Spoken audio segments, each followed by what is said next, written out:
I will be very quick to say that there were there were several guys that had a very good relationship with the management of the area. A couple names like Griff Shirley and Gunner Bird, and there were some other guys that really spearheaded the work days and the volunteer trail efforts to help maintain that area because the Forest Service didn't have the equipment to be able to maintain it or the knowledge, and so it was all done by Southern Four-Wheel Drive. And so I may have been the president, but I was not the brains behind that operation, or the brains or the brawn. It's two different animals. When you have and I'll call it an app, and I realize Onyx is not just an app, or Gaia or any of the other things that are similar. You may use it through an app, but they have, desktop versions and all that. And like our foresters and me included use Gaia, which is very much like Onyx.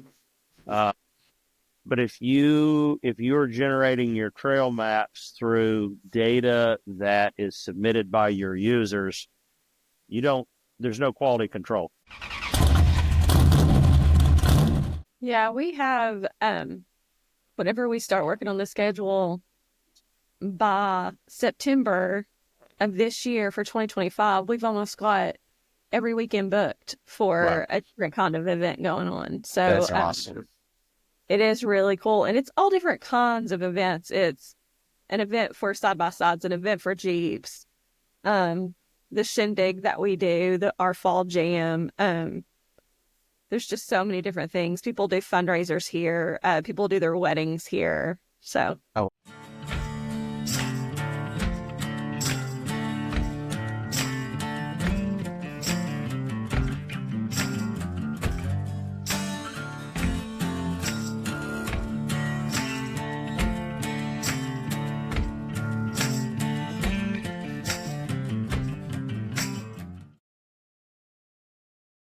Welcome to the Campfire Podcast, where stories are told and legends are made. Tonight, we have Samantha Collins and Brent Galloway from Windrock Off-Road Park in Oliver Springs, as better known Knoxville probably area, Tennessee. Brent you've been riding those lands since the age of 15, which was obviously only like 10 years ago. But you've been Windrock for 20 years. Samantha, you've been in marketing over there for about 14, if I'm not mistaken, 15 years. How the heck are you guys? It is incredible to have you guys on the show. Thank you very much for your time and tonight, and we're great to have you. How are you guys? Doing well. Happy to be here. Well, cool. Well, great to have you. Well, as we always are around the campfire, we are very laid back and chill, so we're excited to have this conversation, to learn more about you guys and to learn more about Windrock, the great Windrock. I think I discovered, you guys have been around for a long time, but I got back into four-wheel drive off-roading about 6 years ago. Discovered Windrock through an event, a jamboree from the Southern Four-Wheel Drive Association. They had an event out there about 6 years ago, and joined that and fell in love with the park. I was talking with Samantha. I don't know if I got hooked up with the right people. There was a guy named Moose. Mm-hmm. That I got hooked up with, and he ended up dragging me around the park. He said, at the end of the whole event, he told me, he said, "Hey, there's a trail called Trail 15. Would you like to go up it?" And I was like, "Man, I'll do anything as long as you drag me through it." Mm-hmm. Of course, what I was driving was a TJ on 30s. Yeah, but we won't say that he hung me up at the very top, and then I got to get winched out. But I made it all the way to the very top. So, in those little 33s. So awesome. We enjoy the park. I know Clinton goes often. We love the park. It's fantastic. It's a great piece of the East Coast wheeling explorations for sure. Now, Samantha, you are the marketing manager, correct? Yeah. Very cool. And you've been with Windrock I've been with the park for about 14 years. Okay. Started in 2011. I actually started as the receptionist. And I guess more or less just worked my way up to being marketing manager. I have a marketing degree, so it actually worked out perfectly. And yeah, I love my job. So when you looked at the ad at receptionist at an off-road park 14 years ago, that probably wasn't the size it is now and wasn't as well known as it is now. No. Why in God's name did you take that job? Okay, so when I got out of college, like, I don't know if you remember, but like 2010, 2009 is like when you can get a job. You just couldn't, like, those that got out of college, like, we were working in grocery stores, stuff like that, and not able to use our degree, which I know that's still an issue for some people now, but actually, I heard about the job and I was just told, you're going to be the receptionist in the main office. It's really kind of, we called it the Knoxville office. And it was then Coal Creek Company. So I was the receptionist for the Coal Creek Company. So yeah, it's changed a lot in 14 years. Yeah, I bet. Brent, you've been, is this not your baby? Can we not just say that? Or is it? Well, I've been around. I've been riding on the property longer than it has been an off-road vehicle park. But as far as an employee goes, I am a forester by trade and had a consulting forestry business. And so the Coal Creek Company was a client of mine for a couple of years before their general manager that had been with them for 34 years passed away. They bought my business, hired me, and hired the forester that worked for me at the time as employees. And they hired me as the general manager of the company, but then also of Coal Creek. Well, technically it wasn't Coal Creek OHV area. It was Windrock Properties, but managed the off-road vehicle park because of my off-road vehicle history. And I've been with them as an employee for 15 years. So just only a year or so longer than Samantha. Okay. But my mom, I'm 50. So in 7th grade, my mom would drop me and a buddy off with our dirt bike on Saturdays or on a weekday during the summer, and we'd go riding. And she didn't have a clue where we were. My dad didn't know where we were, but that was at a time that you could drink out of water hoses and you came home when it was dark. Yeah. But, and we were trespassing. And even in high school when I got my first Jeep and all of that, we rode up there. And there again, we were trespassing. But ultimately, the company, its main source of income was coal mining, had timber harvesting and things like that. But ultimately, they didn't care. They didn't try to keep people off the property. And over time, they realized there were a lot of people like me that were doing this, both local and out of state.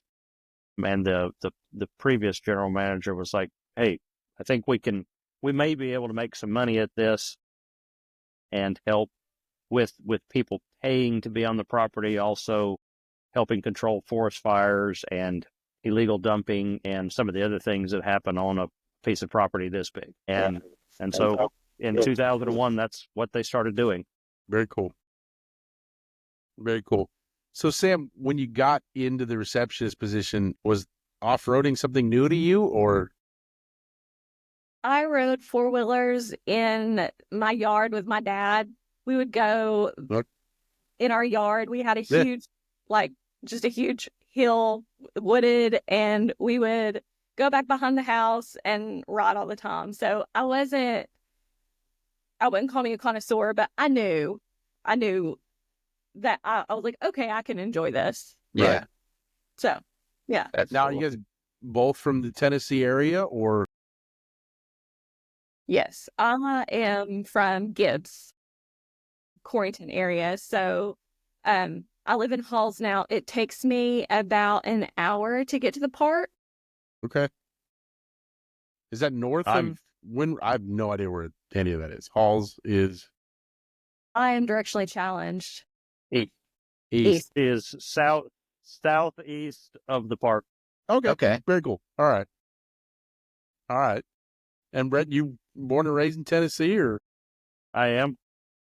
My dad retired from the Department of Energy, and like so many people that work for the Department of Energy and other related government jobs, moved here because of Oak Ridge National Lab and the government facilities here. But they moved here about a year before I was born, and I've been here my whole life. I'm originally from the Oak Ridge area, which is very close to the park. And my wife and I live just barely into the county south of there in Knox County. It's actually closer for me to go to our corporate office in Knoxville than it is to go to the park. But my office is actually out at the park. Okay. Very cool. Yeah, you forestry guys don't go very far. You guys don't. I got a few buddies that are Clemson exchange folks, and they don't travel very far from home. So yeah, they don't move very far. I've worked around in different places. I've been fortunate to travel a lot. I love to travel and ski in different places, but East Tennessee is still home, and it's always good to be home. That's awesome. Very cool. It's a great very place. Cool. Yeah, so I guess UT fans. So you guys are living right? No, I served my time at UT. Thank you, Brent. I served my time at UT, and I'm a fair weather Vol fan if they're doing really well, and I've got nothing else going on. I'll watch a game and root for them, but no, I'm more of a doer than a watcher. I got you. Yeah, same. I can't sit still long enough to watch a game, so there you go. Well, yeah, this is why we choose off-roading. So that's exactly right. That's exactly. In the last 6 years, I've gone from a connoisseur of football to listening to it on the radio as I'm doing other things. Sweet. I can do that. Yeah. I can do that. Because unfortunately, my Jeep needs a lot of work on a Saturday afternoon too. So but that's a whole different story. Well, very cool. Well, I mean, Sam, you grew up riding four-wheelers around the area. Yeah. Or just around the yard. You took this gig. What was the biggest challenge when you took the role as I mean, how long did you work as a receptionist? Gosh, probably 4-ish years. Okay. So when you took over marketing, what was the biggest challenge that you were facing at that time for the park? It's a whole new ball game. We did marketing, but we had our Bill Lyon at the time. He was our COO of the company. He decided he wanted to create a marketing position. And so there was someone before me. And then when they decided that they didn't want to do it anymore, it was brought to me. And of course, I prayed about it because I was like, I don't know, I'm scared. That whole thing, being a whippy baby. But I ended up, I said yes. And at first it was scary, stepping into a new role from a role that you were confident in. It was scary at first, but what we're doing is exciting. It's not like it's hard to advertise or to talk people into just trying it. And I have a great team. We work with an advertising agency called Citizen Agency. They're a local advertising agency here in Knoxville, and they're great. They love to bounce ideas just all the time, and so we've constantly got something going on. Very cool. Just great. That's cool. So it never gets stale. Yeah, that helps. That helps for sure. And from my standpoint, it has been cool to watch Sam grow. In addition to dealing with Windrock Park, I also deal with a lot of the stuff on the company property, with the timber harvesting and oil and gas, and we have some long-term rental houses that go back to the coal mining days and things like that. And so I used to, when Sam was in the receptionist position, I used to work with her on a lot of those things. And then, as watching her grow in the marketing position has been fun. And I think, not here to just dote on Sam, but she didn't pay me to say this, but she really does a great job with the marketing of our park. Yeah. Because it's not just working with the ad agency or just working with, say, our general store or this. It's a lot of different things, and she and I work very well together. And it's been fun to build that teamwork and that team. And, you know, sometimes there are weeks that we talk a bunch and other times there are weeks I don't talk to her at all. But I know that I feel like we both feel like we can count on each other when there's something like this tonight, or something dealing with something else at the company. It's good to have work friends that you can truly count on. Absolutely. Yeah. Brent, you talk about being a GM. I mean, you obviously don't just walk in that position. You talked about your consulting firm. Go back a little further from that. You got into leadership. You were at one point in time, the youngest president of the Southern Four-Wheel Drive Association. That's cool. How in God's name did you fall into that role? So You lost a bet? no. Jeez. I bought my first Jeep when I was 15. Very cool. And it was it was a 1975 CJ5. There you go. With a 304 and a 3-speed that was torn out of it. Nice. And paid $800 for it.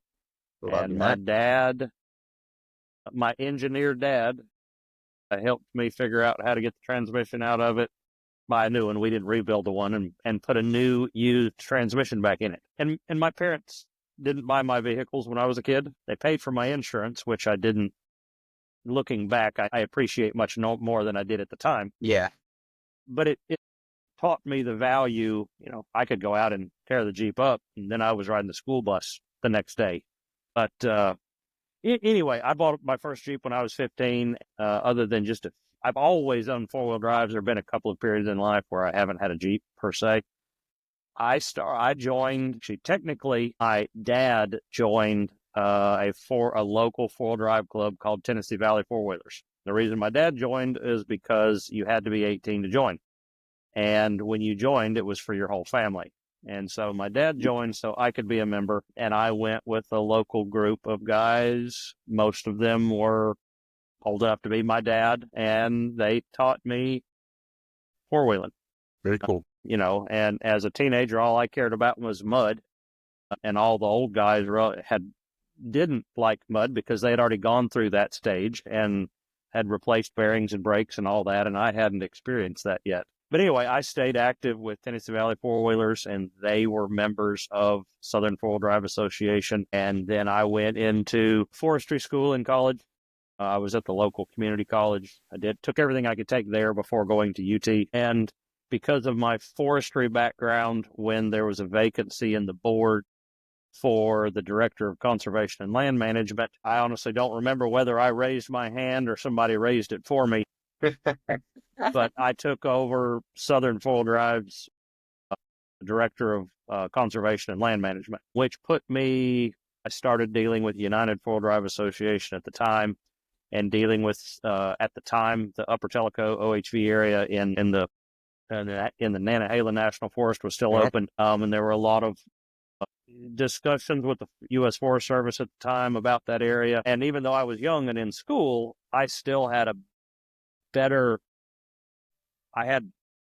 was better at communicating to other foresters than most of the established guys with the organization were. And so developed some relationships there. And then at some point, the presidency was vacated. And there again, I don't remember whether I volunteered or somebody raised my hand for me, but I was elected their president and served.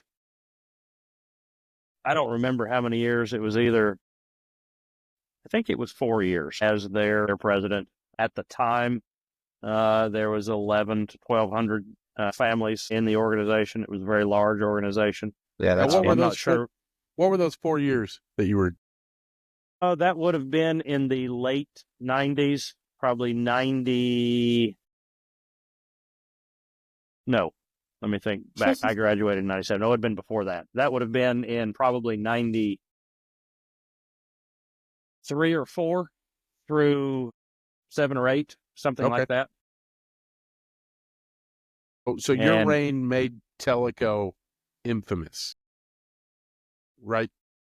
Yes, but I will be very quick to say that there were a lot of or I say a lot, there were several guys that had a very good relationship with the management of the area. A couple names like Griff Shirley and Gunner Bird, and there were some other guys that really spearheaded the work days and the volunteer trail efforts to help maintain that area, because the Forest Service didn't have the equipment to be able to maintain it or the knowledge, and so it was all done by Southern Four-Wheel Drive.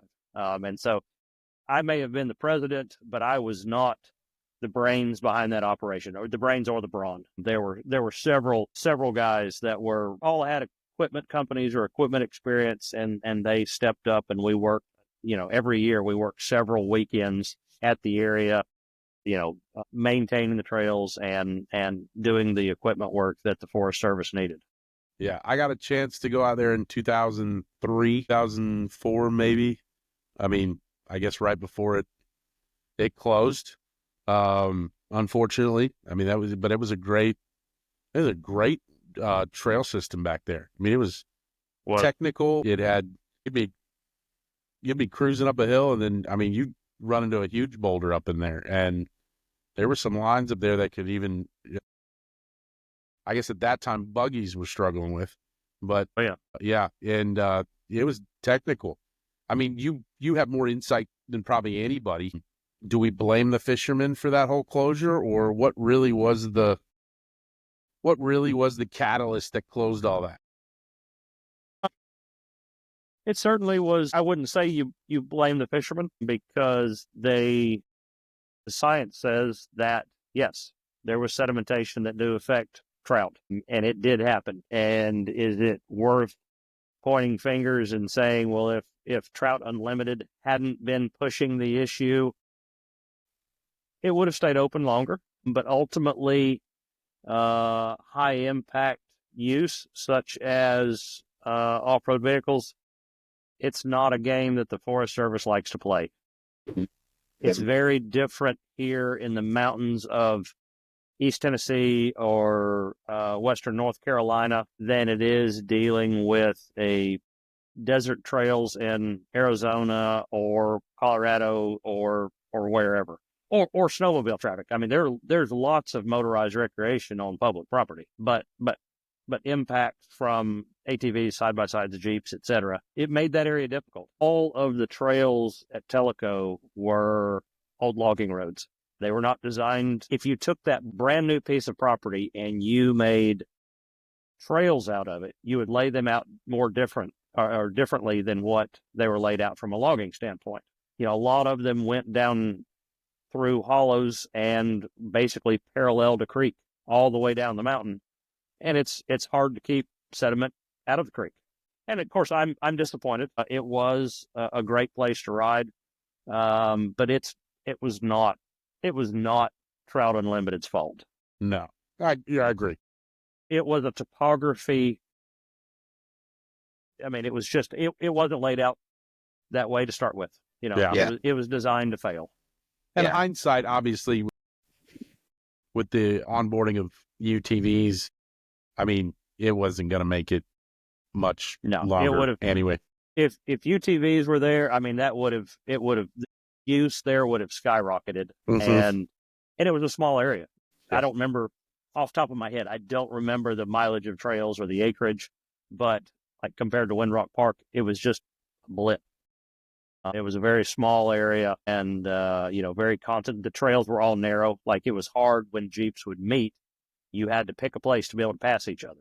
It just was because the terrain was super steep and the trails were narrow, and it was. Yeah, I remember the trails being tight, and there was no getting around anybody. Like, even the staging area was tiny. Right. So as the youngest president of Four-Wheel Drive Association, you take on challenges of, how many, you said, thousands of families being a part of this association, probably led by much older guys than you, right? Obviously, yeah. So I asked Sam what her challenges were. What were your challenges walking into that role as what probably, I'm sure somebody thought, this young punk is going to ruin everything? there were probably some of that, but overall, most of the people that were there, even though there were 11 to 1,200 families that were members, when you'd go to one of their quarterly meetings, there would be the same 30 people or 40 people. And when you went to the Dixie Run or one of their big events, there was a lot more people. But I got to know these guys and their families, and they were very receptive to me and supportive of me. And part of it, I'm sure, was that they didn't want to do the job. I was dumb enough to be willing to do it. Yeah. And, and I'm still very good friends with several of them today. There's an older guy that I met then that still, he actually is good friends with Moose. You mentioned Moose. Okay, yeah.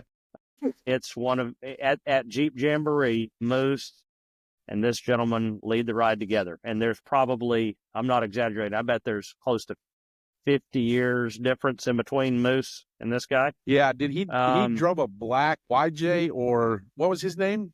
I'm drawing a blank. Yeah, I can't remember. Randall Yes, Davis. Randall, that's Yep. what it was. Yep, Yeah, he drove it was a black YJ or CJ. I couldn't remember, but it's a YJ with an LS in it. And so he's one of those that I met. And every time I see Randall, when he comes to the park several times a year, he always either shakes my hand with a big old smile or gives me a hug and says how much he loves the park, Yeah. And so it was people like that I met and started working with, that even though Randall's old enough to be my dad, he was very supportive. There were a lot of Randalls. And I don't ride that much now, but when I do, I ride with a very select group of guys. Literally, I can count them generally on one hand, and most of those came from that era in my life. I'm still friends with them. I still ride with them, and and you know what you're getting when you go with them, and that's who I choose to ride with. Yeah, that's cool. I remember riding with Randall and picking his brain a little bit, and I remember going, this guy's forgotten more than I will ever know. He's one of those guys. Yeah. Yeah, and he did, and older he is, and he had no problem climbing in and out of that rig. Mm-mm. He didn't care. He was very laid back and chill. It was awesome. But yeah, he was a great guy. Yeah. So you left, you did that for 4 or 5 years, and then why didn't you continue that path, I guess? Was forestry just... Yeah, I had graduated from school, and that's all I ever wanted to be, was a forester.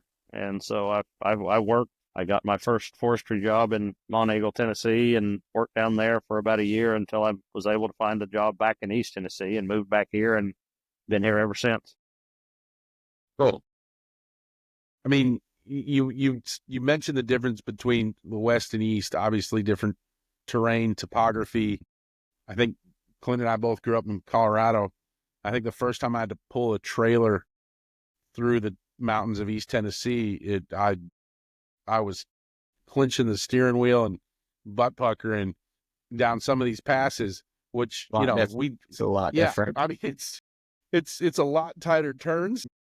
And, we got Monarch Pass outside of our hometown. It's, 6 miles up, 6 miles down, percent grade, because the mountains are so wide. Well, here they're so short, and, it's straight up and straight down. And your topography is obviously different. What's the challenges out in East Tennessee that from either a forestry standpoint and just a conservation standpoint, that obviously related to off-road, because obviously the public land issue out west is huge right now. The Blue Ribbon Coalition has a heck of a fight on their hands out there for public land usage, and being a conservation for that and so forth. What's the challenges we have out here in the East that off-roaders don't understand or don't really know about? Probably the biggest thing in East Tennessee that has changed over the years, like in my in my, I'll call it riding life, we used to ride a lot of areas that were privately owned by, Bowater or in some other industrial forestry company. Didn't have permission. You just went. And even a lot of other smaller properties, you just rode. There were trails there. People were not as concerned about trespassing. People were not as concerned about keeping people off their property. I mean, we weren't legally, yes, we shouldn't have been trespassing, but it was also just kind of accepted. That was Hosewater days. That's what? That was Hosewater days when nobody cared. Yeah, right. Yes. That's it. They were Yeah. afraid. They didn't think you're Yeah, gonna get it's sued. changed. Yeah. Yeah. When that commercial came on at 10 o'clock asking where your kids were. Yeah, Yeah. because you had to be reminded, oh, you have children, Right. you need to go find them. Right. Yeah. And so, we have lost huge amounts of acreage in East Tennessee, Eastern Kentucky, Northern Georgia that we used to be able to ride, even if it wasn't 100% legal. We used to have all kinds of places to ride. And almost all of those are closed now. A lot of it has been sold. There's been a lot of people that have moved into this area over especially the last few years, but even over the last 20, there's been a lot of people that have come here and they buy these pieces of property and they're not okay with a dirt road going across their property that people who are not owners that just come riding through. So they're gated, they're locked, there no trespassing signs put up, and so that's changed. So we are blessed in East Tennessee to have places like Windrock Park. Yeah. And the state-owned property, such as the North Cumberland's WMA, in the Tackett Creek area, which is privately owned, but it's managed by the state. We have well over 100,000 acres. We have more than 200,000, actually, now that I think about it, of acres that it's available to ride. And it's for a fee, but if you want to ride, if you talk to people like yourself from other parts of the country, people would give a lot to have that much property in their backyard that they could pay them money and go ride, regardless of the cost. Agreed. We It's have worth customers it. that complain about cost, but ultimately in the scheme of a side-by-side or a Jeep or whatever it is, the cost of a permit is almost the cheapest thing they can. Yeah. The cost of living out west is a hell of a lot more than it is out here. So it's a lot cheaper to wheel, just paying that fee. Yeah. And when I moved out here from Colorado, I got out of four-wheeling because of that fact right there. I'm used to going 5 minutes down the road and being on a dirt road and going wherever I want. And you get here and it's like everything's privately owned. There's no dirt roads. There's, living in South Carolina, I think South Carolina is one of the only states that has 0 state-maintained roads for off-roading, designated off-road. We got other parks and all that, but they're, like you said, they're privately owned that have been turned into those. There is no state-maintained road for off-roading. So, yeah, I got out of it for that reason, and then actually got back into it because I found out about Windrock, and I was like, oh, sweet, well, let's go up there and check it out, and finally got back into it that way. But yeah, I guess what's the challenges that we have going forward? I mean, do we see a pattern of losing more lands or losing more opportunities, or is it going to be people that own large pieces of land, which that's getting few and far between anymore because it's being sold off into smaller plots? What's the challenges going forward for four-wheeling in really the North Carolina, Tennessee, Kentucky area? It's going to continue to get worse, I think. There are within 8 hours of here, there are a handful of private parks that are, 500 acres to 3,000 acres.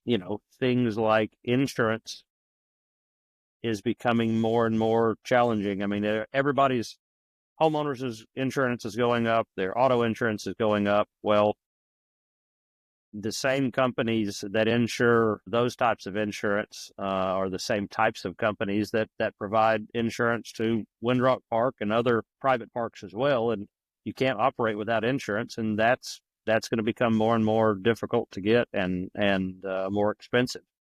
Yeah. And I think, some will be generational.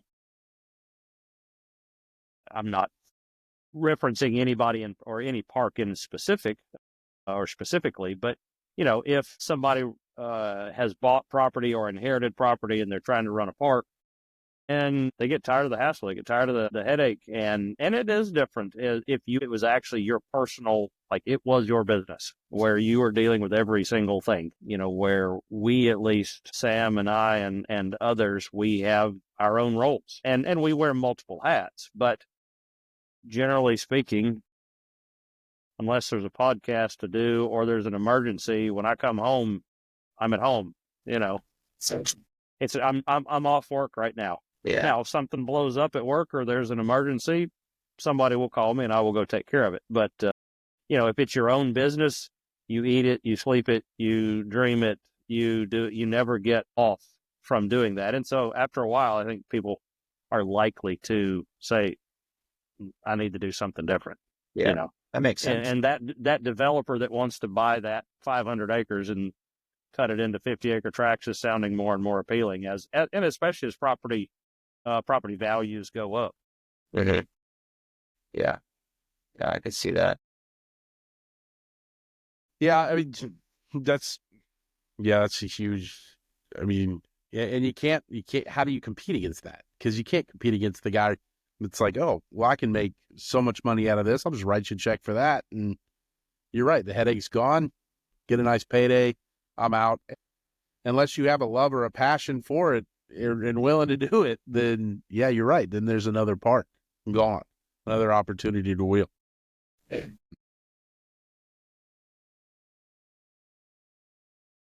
One thing that we haven't talked about is, and it's not much of a competitor for us, but it is, the way I see it is somebody that is close by is a competitor. But the same people that own machines that ride here, that if they are going to, say, Hot Springs, Arkansas, Hot Springs is not a competitor of ours, but the more places you have to ride, the better it is for the whole industry. So somebody that lives in Nashville and is 4 hours from Hot Springs or 2.5 hours from us, they can come to us or they can go to Hot Springs. Mm-hmm. As opposed to if Hot Springs went away, if we were the only option, they might get bored with it sooner. Mm-hmm. And so, having other parks is beneficial for all of us, I think. Yeah, I would agree. Kentucky has done a great job in a couple of places like Harlan, and there's another newer park, forgotten where it's centered. It is more central eastern Kentucky. It's still in the coal fields of Kentucky, but it's north of Harlan. Where counties or municipalities are pushing for these parks and leasing property from coal companies or other. And, their benefit is getting tourism dollars coming into an area that doesn't have tourism to speak of. Yeah, definitely. And Harlan's a prime example. I rode there last summer. We went up, we rented a place to stay, we ate at restaurants, we bought food, we bought gas, then we came home. And it's obvious that it's being run by a municipality. The trail maps aren't very good and some other things, but it's still a place to ride, which I don't consider them a direct competitor of ours, but it is a benefit because it helps keep people in the recreation. Yes. Yeah. Yeah. So, I mean, you manage, you say, honestly, you say competitors, and that wasn't even a thought in my head. Because it's like, oh, it's Windrock. People go all the time. Like, I guess what other side of the business of Windrock, I guess, does nobody know about? Because, that's obviously one of those things that I wouldn't think you guys, but duh, as an old 90s term, duh, you have competitors. I guess I just never thought about that. And, what else what side of business is Windrock that we don't know about? There's a whole lot you probably don't know about. Well, yeah. So, I guess a little bit of history that a lot of people might not know is that We've been in business since 1872. We are one of Tennessee's oldest operating businesses. We are the oldest operating business in Anderson County, for sure. But even in East Tennessee, we are one of, and probably even in all of Tennessee, we are one of the oldest businesses that are still functioning. And we started out, we were just a coal company. That's all it was. And then we eventually, got into forestry and oil and gas and some other things. And we still have those revenue streams coming in.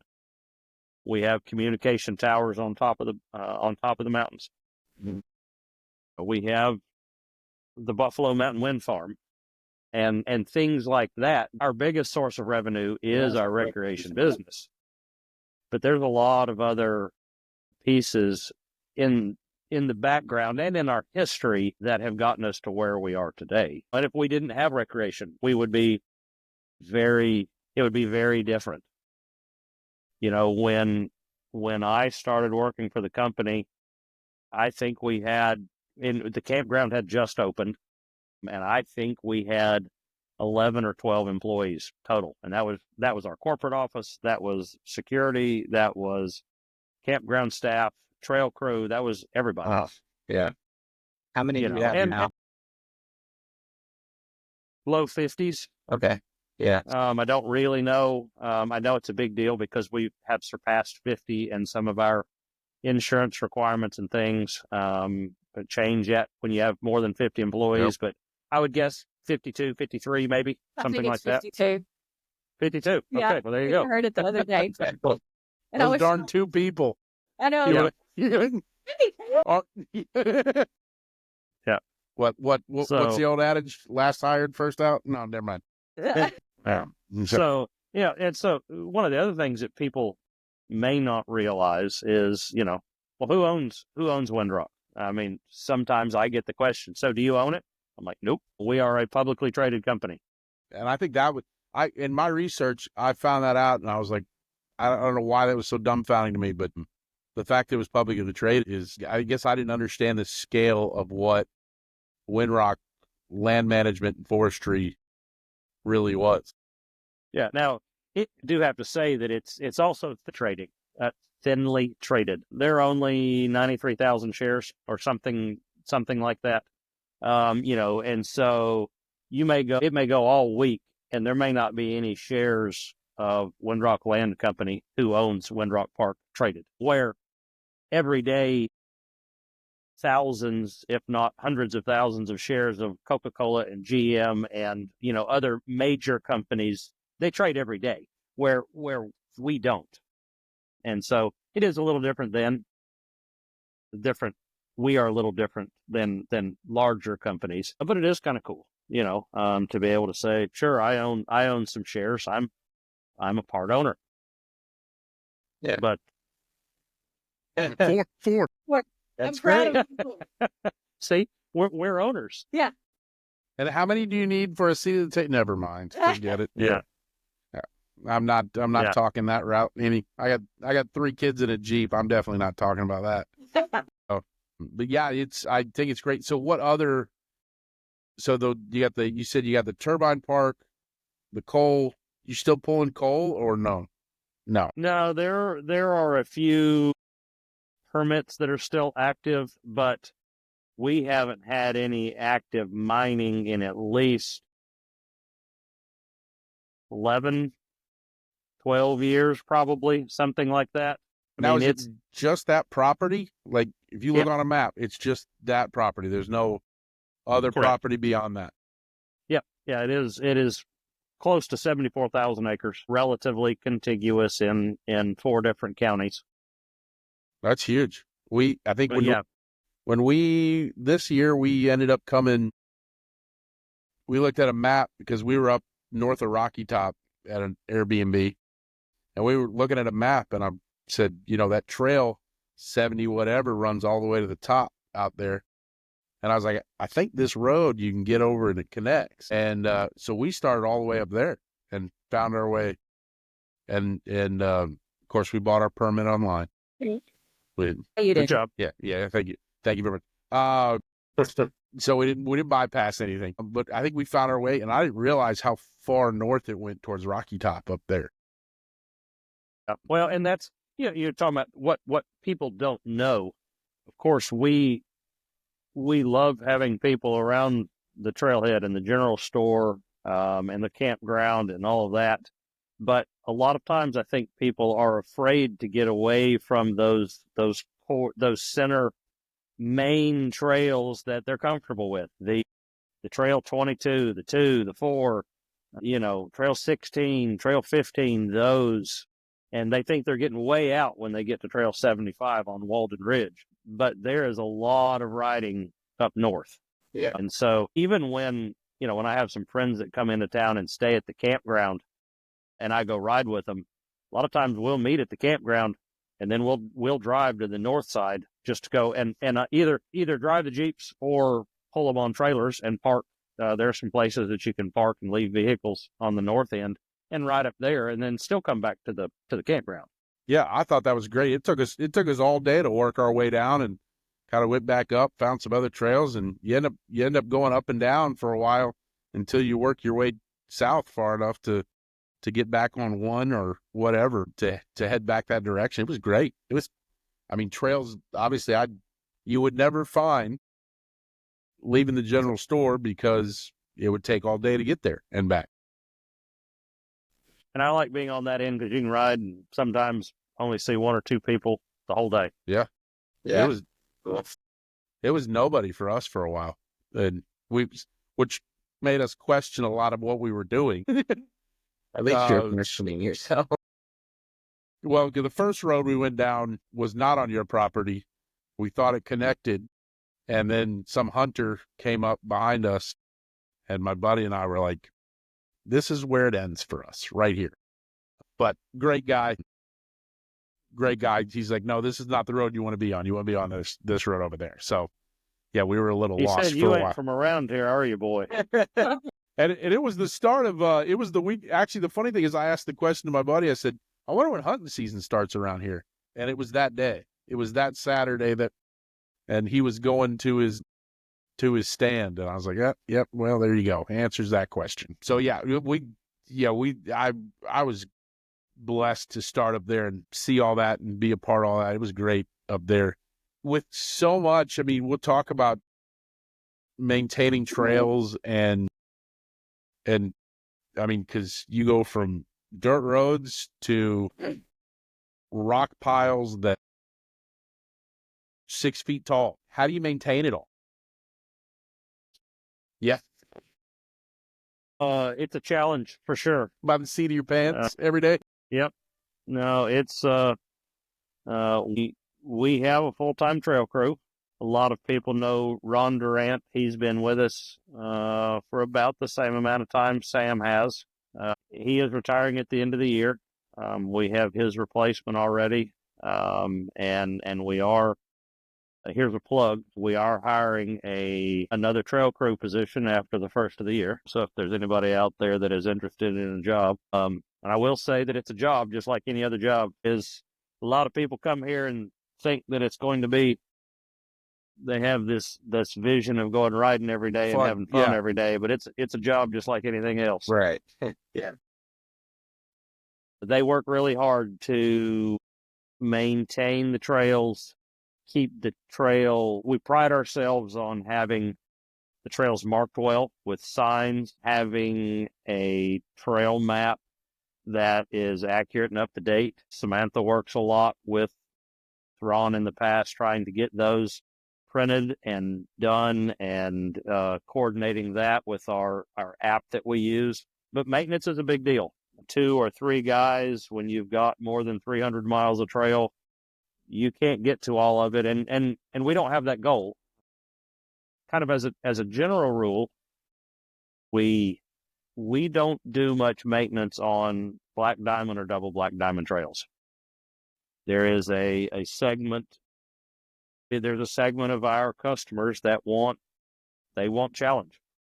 It's kind of interesting to see that evolve as well. It used to be just the Jeep and buggy guys that wanted the high challenge trails. And now with four-seater side-by-sides and 35 or 36-inch tires. There are more and more guys and gals riding side-by-sides on the trails that used to be only Jeeps. Now, when I say Jeeps, that's kind of a broad term. Only Jeeps were on. And so, when there's a storm and there are lots of trees down, the guys go out and spend a lot of time trying to open those back up. But we try really hard to keep most of our easy and moderate trails. That's the way we want them. We want them to stay easy and moderate, because there's a whole lot of our customers that's what they want. They want to be out in nature riding with their friends or their family, but they're not looking for the true challenge. They want to put it in four-wheel drive, Right. but they're not looking to beat up their machine. Yeah, they got to drive. They're it not home. looking. Yeah, they have to drive it home, or even if it's a side by side. There's a guy that I ski patrol with that came to our fall jamboree. First time they had ever been here, and I saw him the following weekend, and he was upset that he had broken his rock lights underneath his Polaris General. And I was just like, well, what did you think? You had lights underneath your vehicle, But the more I thought about it, he lives in Gatlinburg. He had made it street legal. He used it to run around the city of Gatlinburg.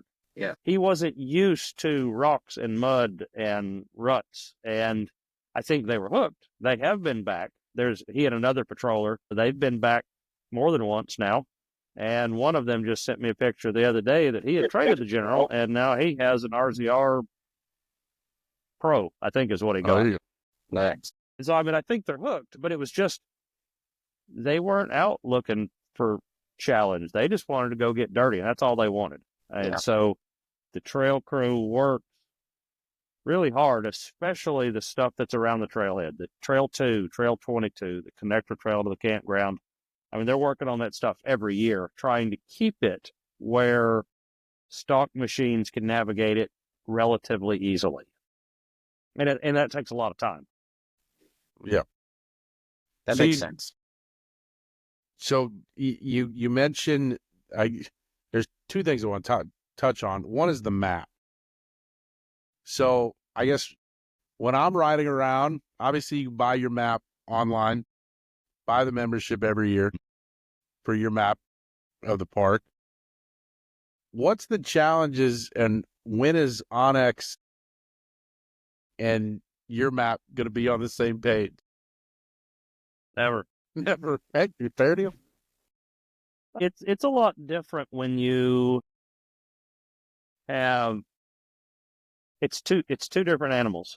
When you have and I'll call it an app, and I realize Onyx is not just an app, or Gaia, or any of the other things that are similar. You may use it through an app, but they have, desktop versions and all that. And like our foresters, and me included, use Gaia, which is very much like Onyx.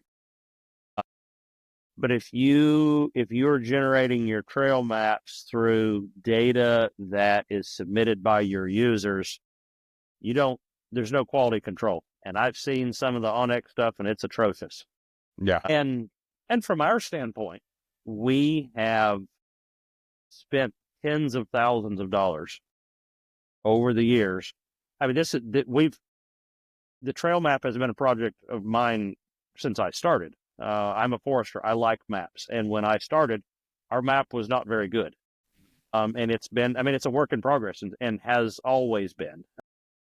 And like the revisions that Sam and Ron have been working on recently, they're pretty small. They're not major changes, generally speaking, but what you have, the product that we have now, is, I would say, one of the best trail maps from an off-road vehicle area in the country. I have, the very first time, I've mentioned Harlan, the very first time I rode at Harlan after it opened, literally the trail map was on an 8.5 by 11 photocopied sheet of paper, and it was hand-drawn for the entire area.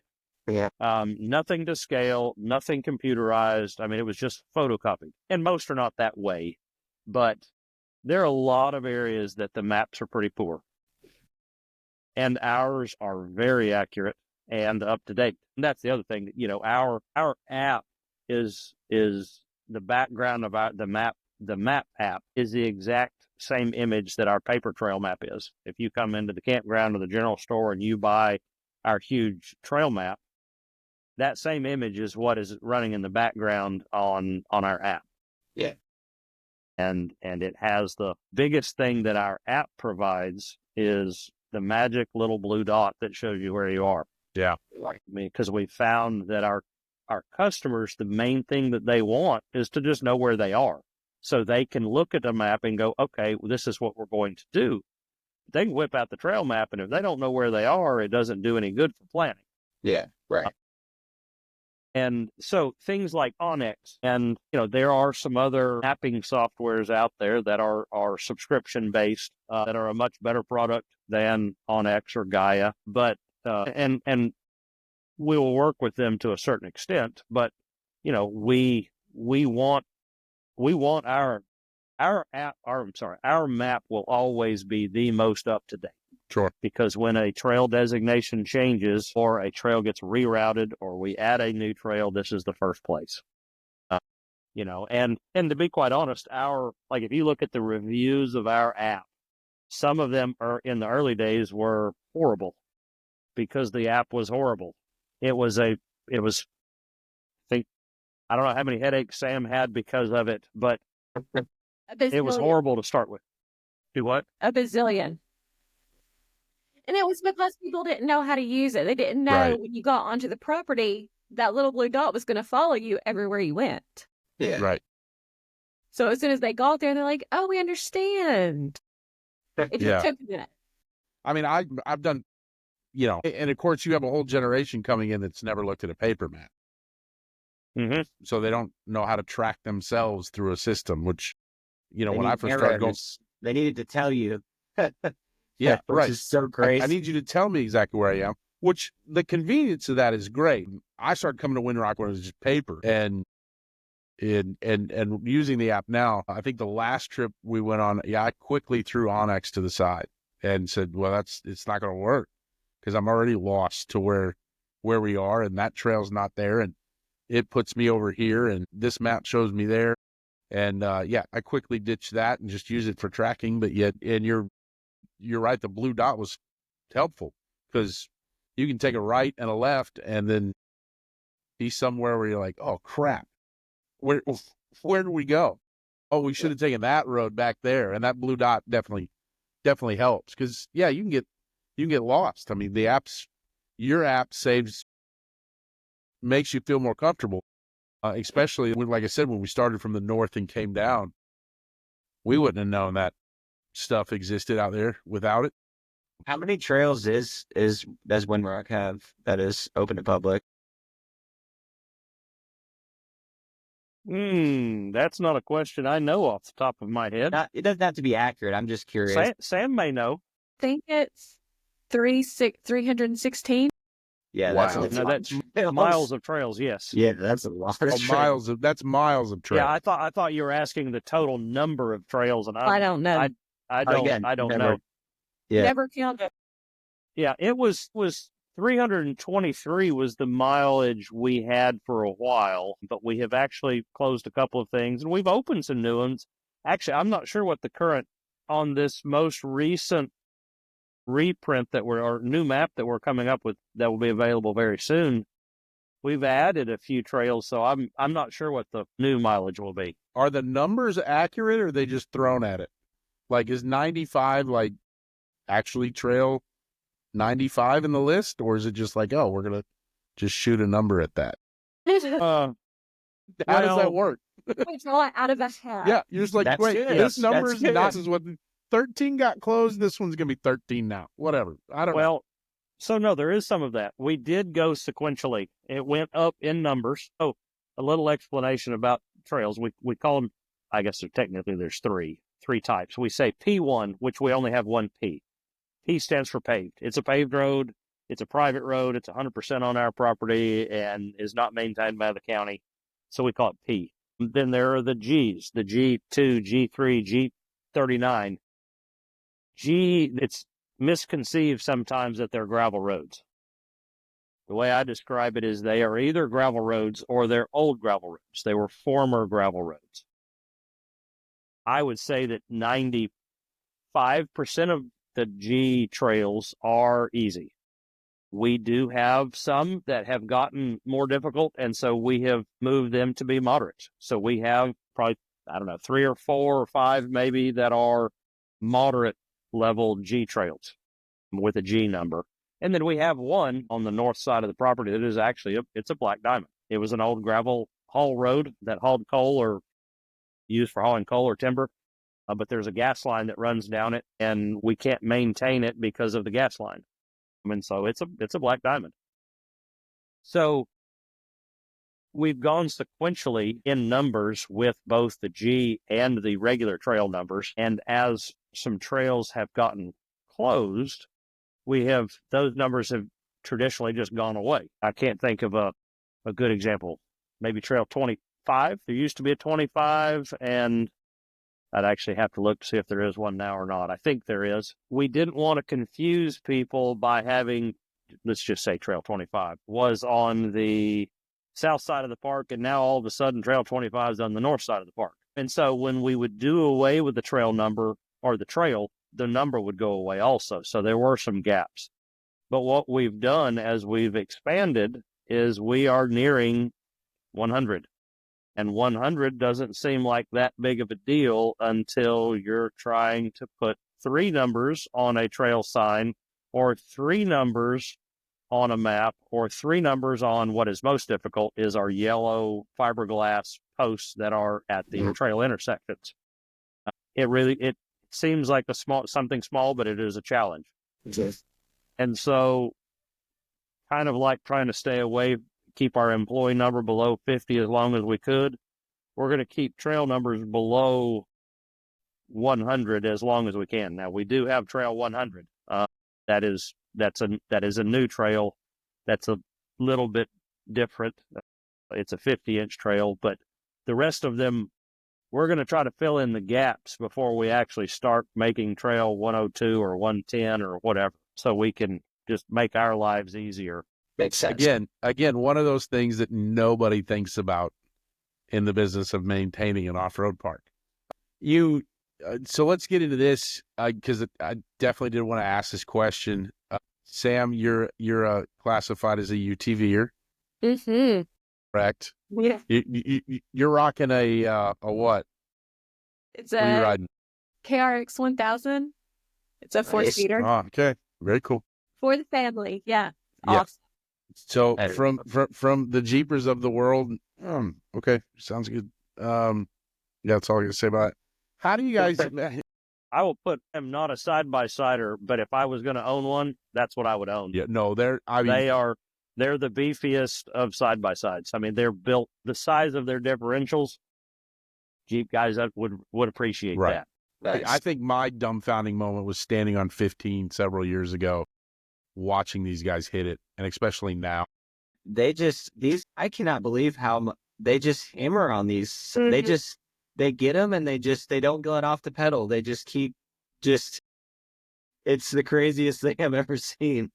They run the hell out of them. I mean, they really do.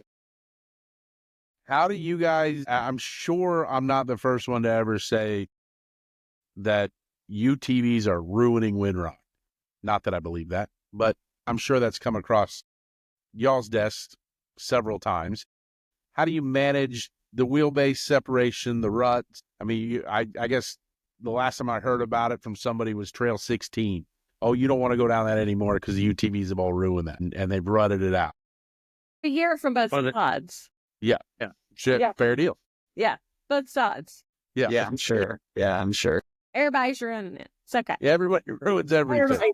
At the end You of the don't day, do it's what a I do, then you recreational ruin it, park, right? right? Yeah. I mean, we're all here to off-road and use our recreational vehicles, which is going to ruin the trails. That's what we're doing. I mean, literally. How do you guys manage that in the trail maintenance and maintaining the trails? And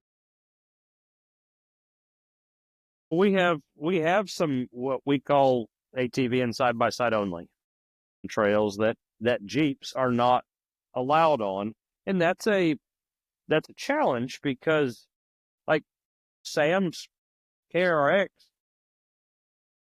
it's about as big as my first Jeep. Yeah, it won't go on the AT. A lot of the ATV only. It's too big.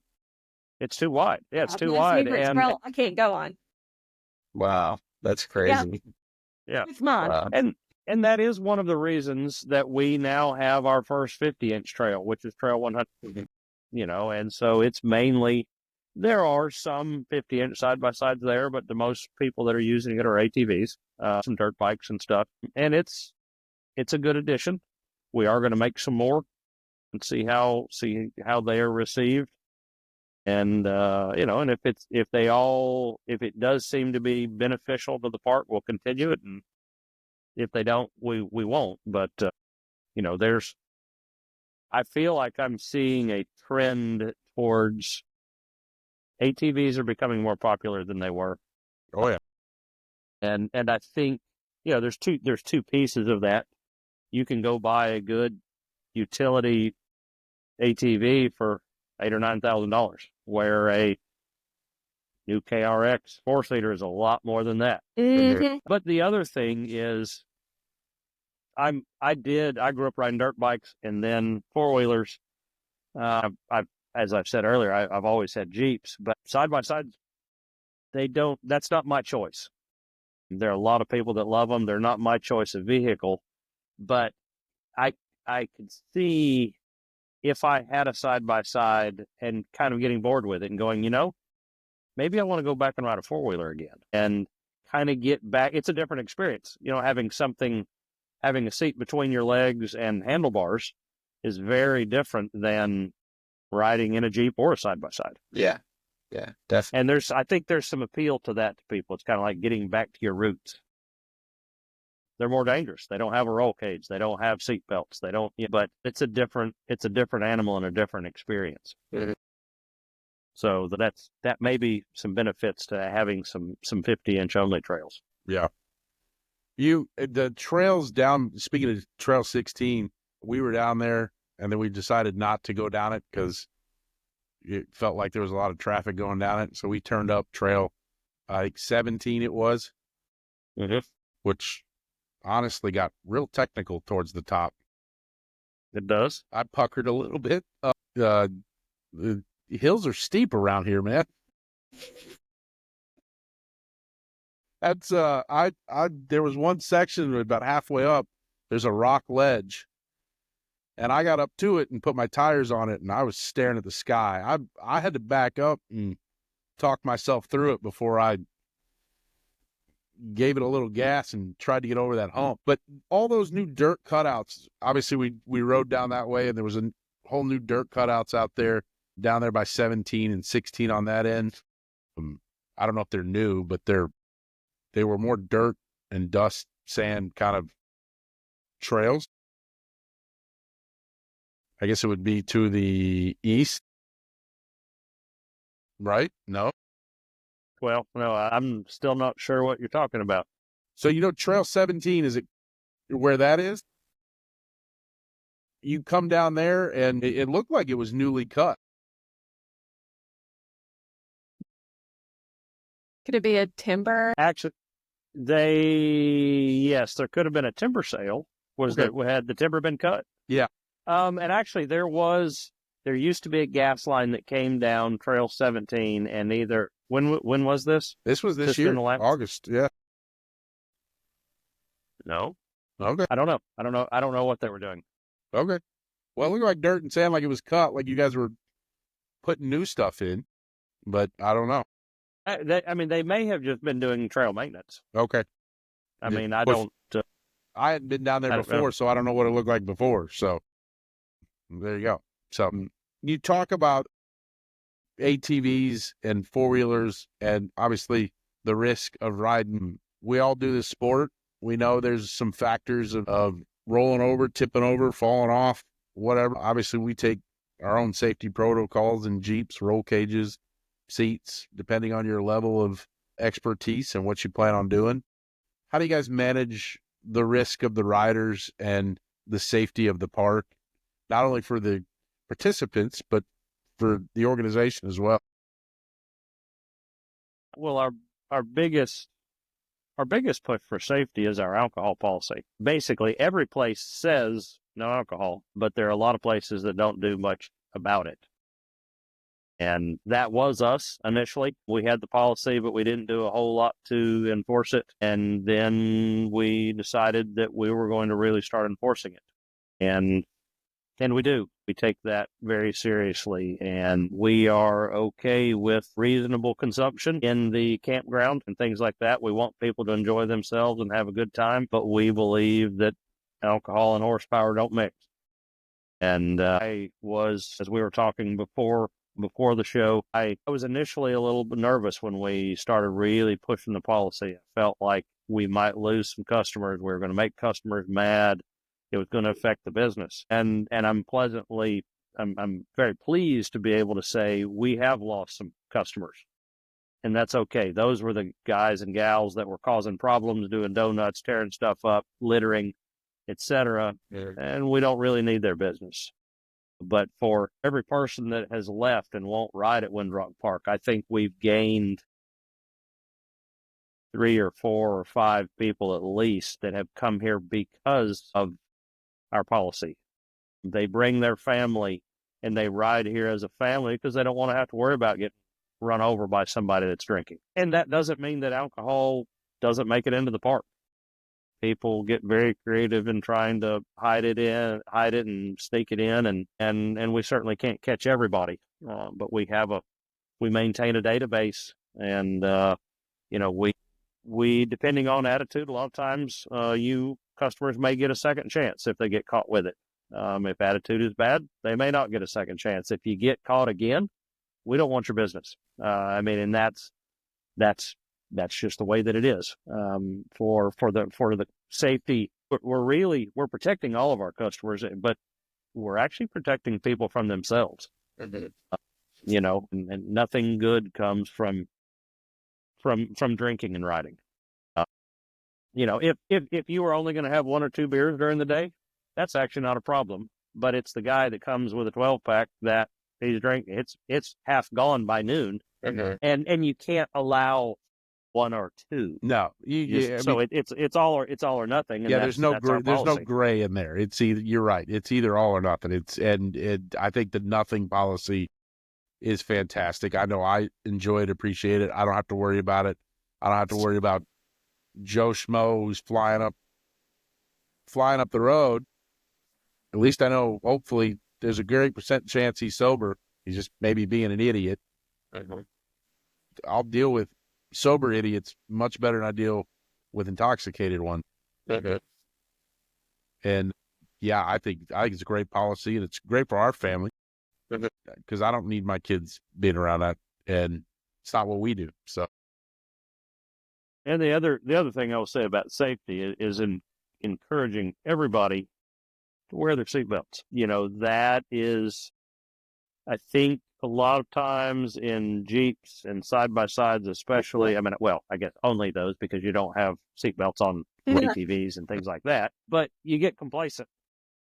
You have a roll cage, you're going slow, you think everything's fine until it isn't. And when you realize that it isn't, it's too late to put your seatbelt on.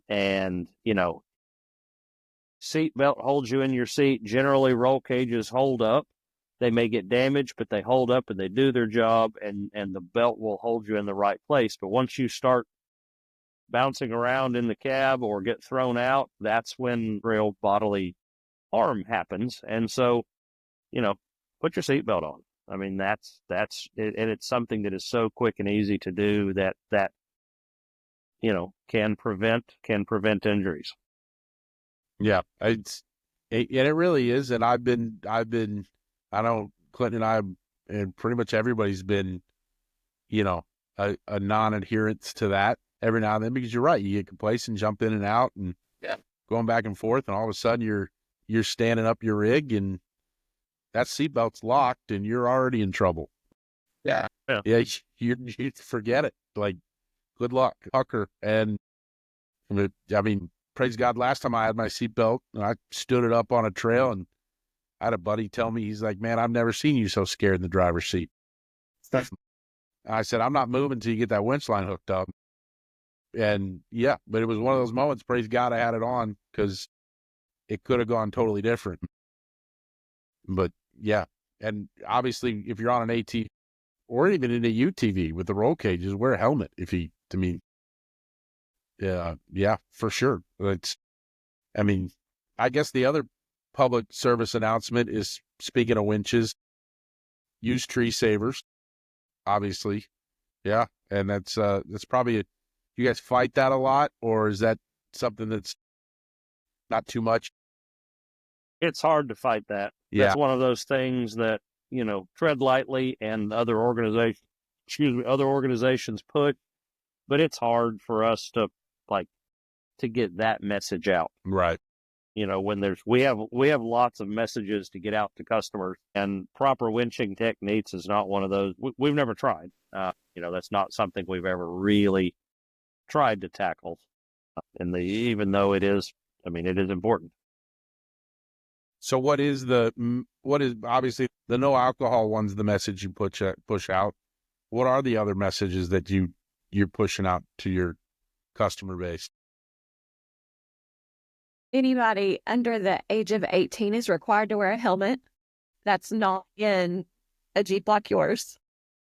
It's really mostly for side-by-sides, ATVs. And that is a state law. And we enforce the state law. Yeah, that's good. Yeah, they can bounce around pretty quick and little body. Yeah, that's for sure. Yeah, because those roll cage gets real tight when they're right here and right next to your head, and yeah, you don't need that mess. Now, you're not just a four-wheel drive and off-road. You do mountain bikes as well. What sparked that avenue of having, it's one of the premier mountain bike parks in the U.S. You guys hold mountain bike competitions, championships, and all that. What took the idea to bring that on board? Was that first? Obviously it wasn't first, but. Well, for clarification, it's our property, but we do not run the bike park. Okay. There's an operating agreement we have with the owners of Windrock Bike Park, and it's had two owners. The original two guys that started it, there were some local guys that had built some downhill trails where the trails are now. Built and run, not I say run, there was no running to it, but they built the trails, they maintained the trails. From my standpoint, from a management, we didn't have any involvement. I didn't care that they were doing it. And then we were approached by a couple of guys that wanted to actually turn it into a business. And make a long story short, we came up with an agreement. We leased them the area and we got a percentage of their sales. That's how we made money. And they built more and more trails. And then last year, I guess, or was it earlier this year? I think it's last year. Last year, I think. I agree. The bike park was sold to another couple. Okay. Aaron Gwynn is a professional Red Bull sponsored downhill mountain bike racer who was nearing the end of his career, just from an age standpoint, and knew they needed to do something different. And he and his wife operate as a team, and they've made a bunch of big changes. They've hired some new people. They've got somebody great that is doing their trail work. And they have a very different vision than the last owners. And I'm not knocking the last guys, because they put the previous owner, he would work daylight to dark. He put tons and tons of time into it, but he couldn't do everything himself. And Aaron and Lauren are kind of a breath of fresh air to the park. They've made we built the building, but then they finished it. Their bike shop is wonderful. We've doubled the acreage that's involved in their lease. There are some gnarly trails, but they are working. Their goal from here forward is to develop more and more easy and intermediate trails. Nice. So I think it will continue to grow. Growth has been a little bit slow. It's challenging, but I think their biggest obstacle has been the challenge of the trails.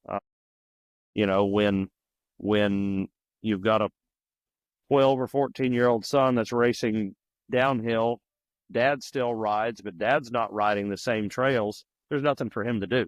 And so I think with the new trails they will be working on that are much easier, I think that will increase growth quite a bit.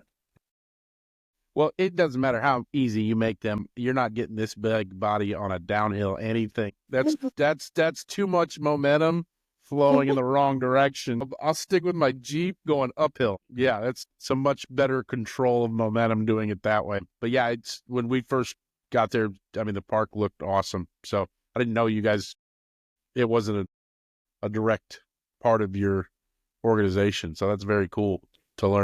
And the Windrock shooting range is very similar. Okay. It has the word Windrock in it. It is our property. It is our building, but we have a lease agreement with the business owners. Okay. And, it's good for our customers. It gives them something else to do. It does draw a lot of outside customers that don't have anything to do with off-road vehicles also. But, it's just one more thing to do when you're on vacation at Windrock. Yeah. I think it's awesome. It's like a theme park for all sorts of things. It's great. Yeah. I've heard people call it redneck Disneyland. I love it. I love it. Well, over the last few years, I'm sure it's what Sam hangs her hat on. I mean, you guys have gotten music festivals out there now, concert. You guys are all doing all sorts of things.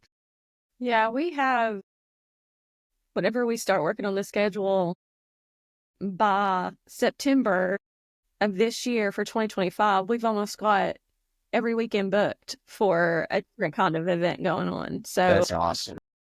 It is really cool. And it's all different kinds of events. It's an event for side-by-sides, an event for Jeeps, the shindig that we do, our fall jam.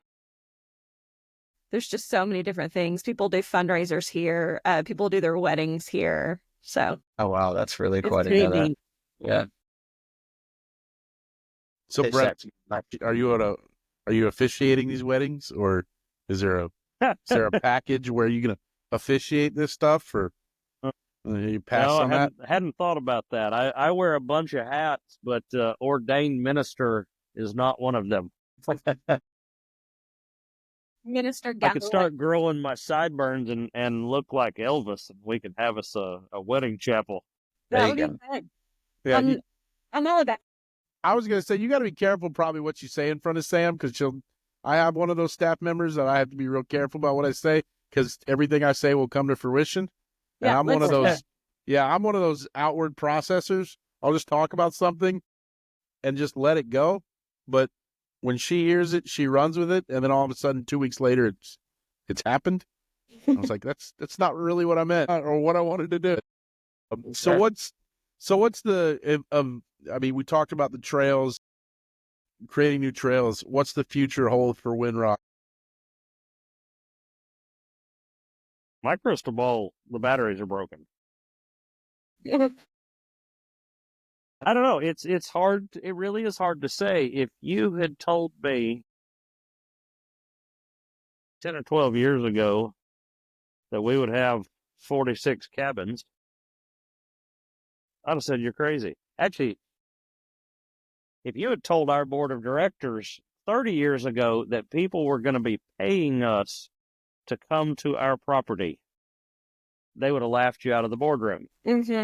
And ultimately that is one of the great things about the company, is that they've been willing to adapt and change and to stay in business. If we were just a coal company, and which we don't have coal, we have it, it's just not being mined, we would probably have 4 or 5 employees total, because there would be forestry, there would be a couple of corporate people, and that'd be it. But where we're going, I don't know. We've done a whole lot of growth over the last few years. When I came here, I had no construction knowledge whatsoever. And since about year 2, there's been something being built almost the entire time.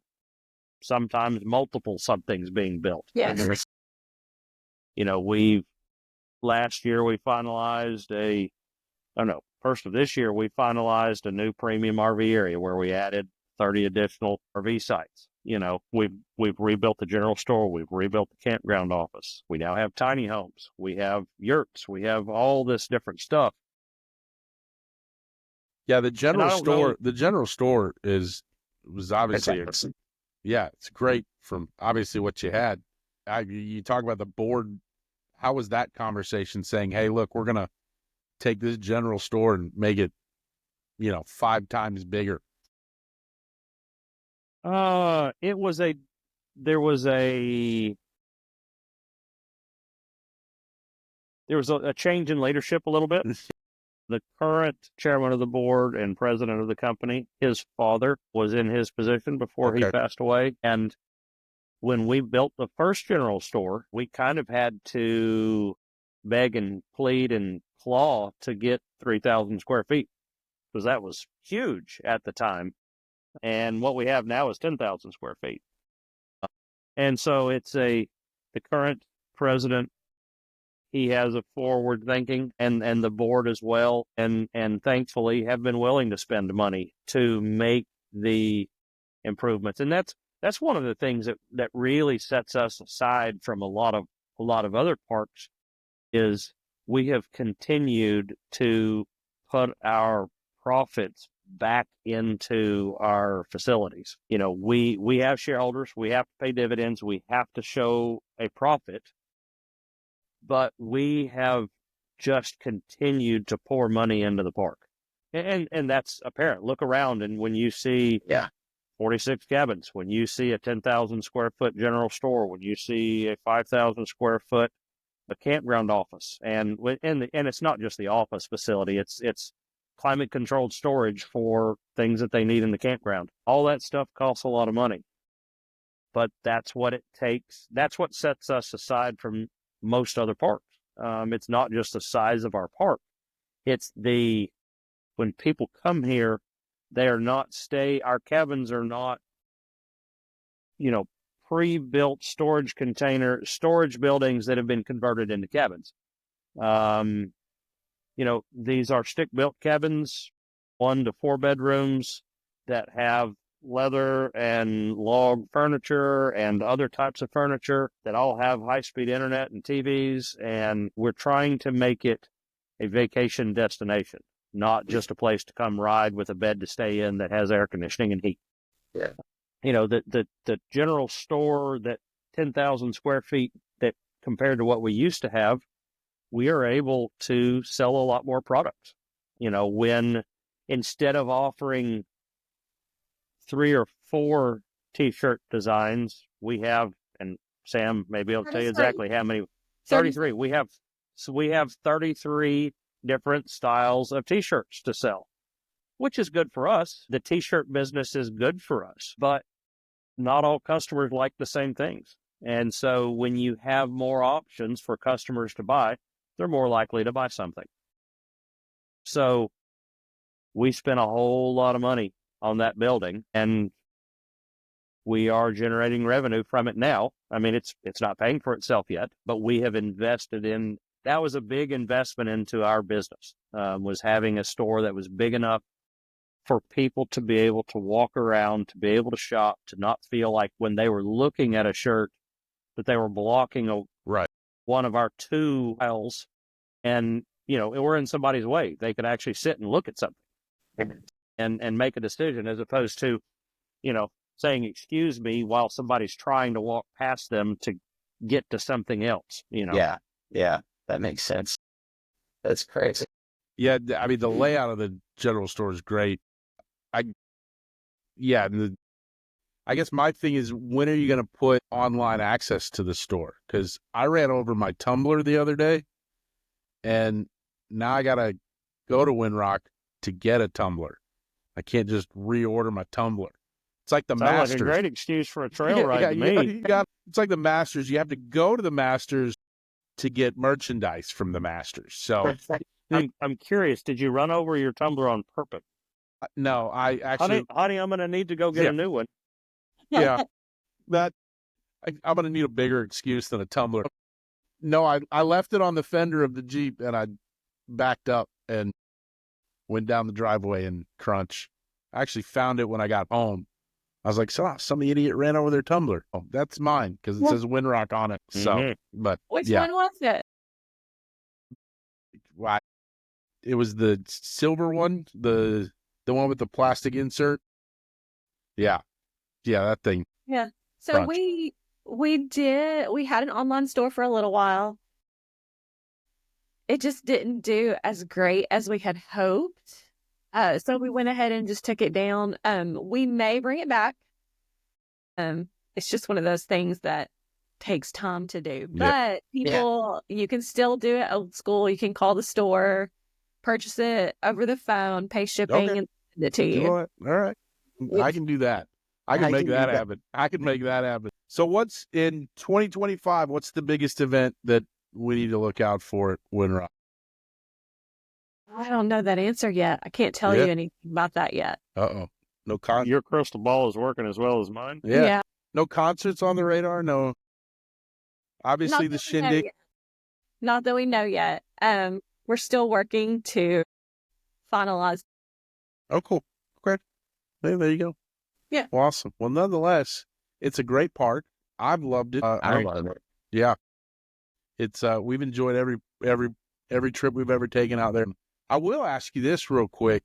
I mean, with 40 and the damages from the hurricane, you guys were back up and running pretty quick because of your team.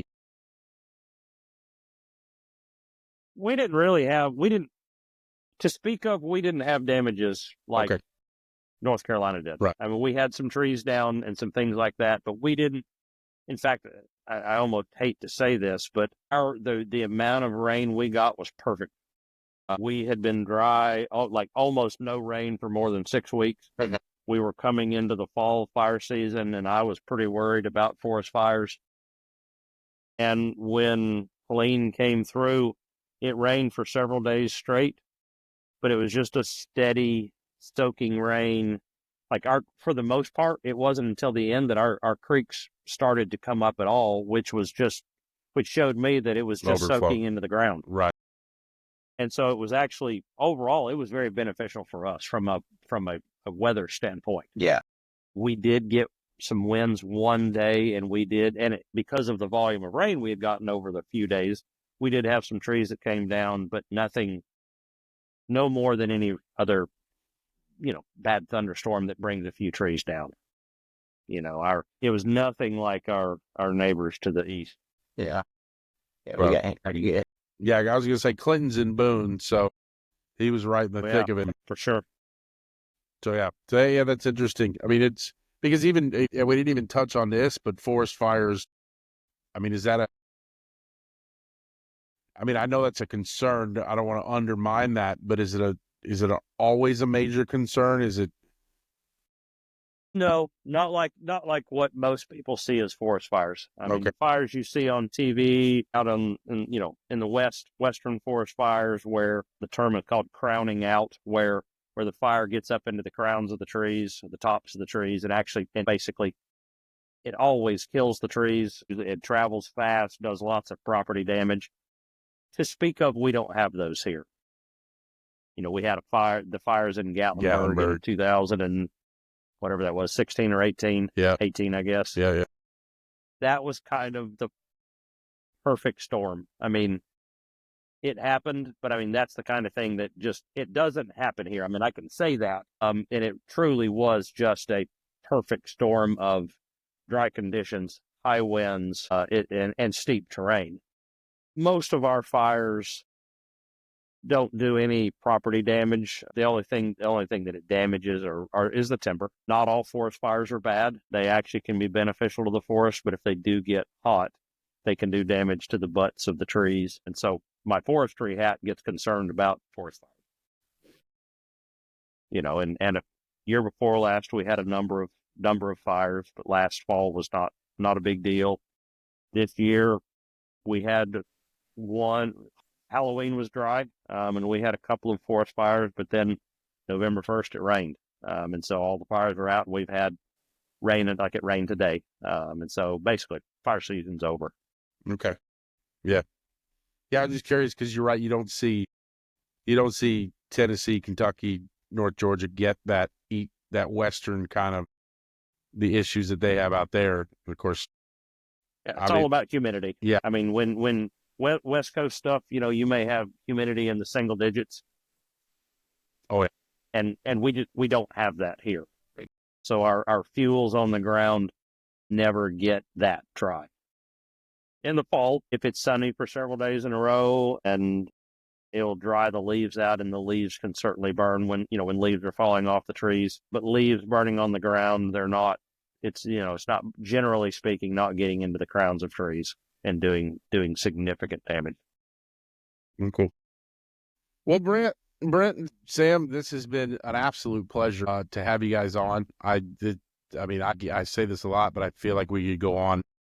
I could talk about this all day long. And I mean, heck, there's so much we missed, the forestry stuff, getting more in depth into that, in the business and employee side of Windrock. We could get in so much more, but I think it's great to have you guys on. We love the park. We love going out there, spending time.